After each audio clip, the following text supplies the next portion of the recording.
Hello everyone, আসসালামু আলাইকুম। তো আজকে আমি বানাবো সর্ষে পাবদা। তো চলো দেখতে থাকো। প্রথমত আমি মাছ নিয়ে নিয়েছি, পাবদা মাছগুলো কেটে ধুয়ে নিয়েছি সুন্দর করে।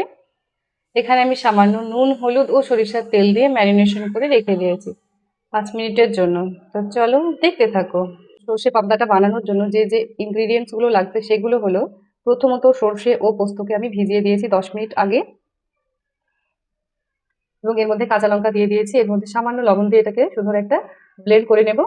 এখানে সামান্য ধনিয়া পাতা ও লবণ, হলুদ আর একটা টমেটো কোচানো।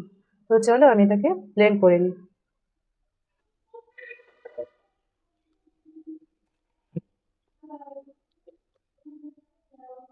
আমি খুব বেশি তেল ইউজ করবো না, সামান্য একটু তেল দেবো। তেলটা হালকা গরম হলে আমি ছেড়ে দেবো, খুব বেশি হিট করবো না। তো চলো তেলটা আমার গরম হয়ে গেছে, এবার আমি মাছগুলোকে এক এক করে ছেড়ে দিই।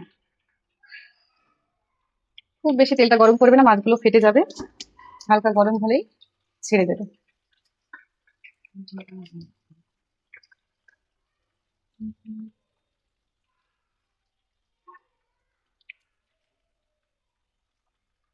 তো মাছটা আমার ভাজা কমপ্লিট হয়ে গেছে, এর থেকে বেশি ভাজবো না। বেশি ভাজলে মাছটা টেস্ট হারিয়ে যাবে। তো চলো মাছগুলোকে আমি উঠিয়ে নিই। তো চলো মাছগুলো আমি উঠিয়ে নিয়েছি, এবার আমি এখানে একটু কালো জিরা দিয়ে দিলাম,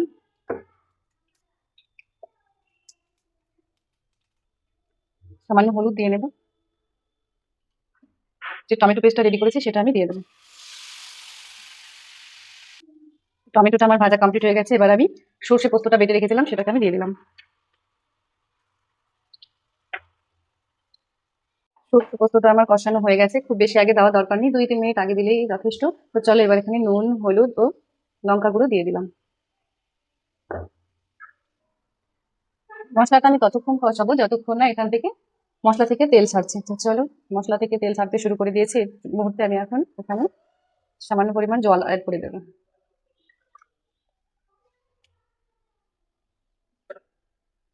তো চলো ঝোলটা ফুটতে শুরু করে দিয়েছে, এখানে আমি একটু চিনি অ্যাড করে দিলাম।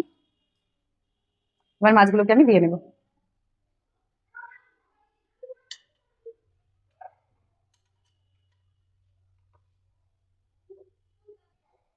ঝালের জন্য এখানে দুটো কাঁচা লঙ্কা দিয়ে দিলাম। তো চলো এটাকে আমি 5 থেকে 7 মিনিটের জন্য রান্না করে নিই। চলো মাছটা রান্না প্রায় শেষের দিকে, এখন আমি কিছুটা ধনিয়া পাতা অ্যাড করে দেবো। ধনিয়া পাতা অ্যাড করার পরেও কিছুক্ষণ ঢাকা দিয়ে রাখবো, যেন ধনিয়া পাতার ফ্লেভারটা মাছের সঙ্গে সুন্দর করে মিশে যায়। তো চলো মাছটা রান্না আমার কমপ্লিট হয়ে গেছে, এবার মাছটাকে আমি অন্য পাত্রে ঢেলে নেবো। তো দেখো মাছটা আমি নামিয়ে নিয়েছি, কত সুন্দর হয়েছে দেখতে। তোমরাও এইভাবে ট্রাই করবে।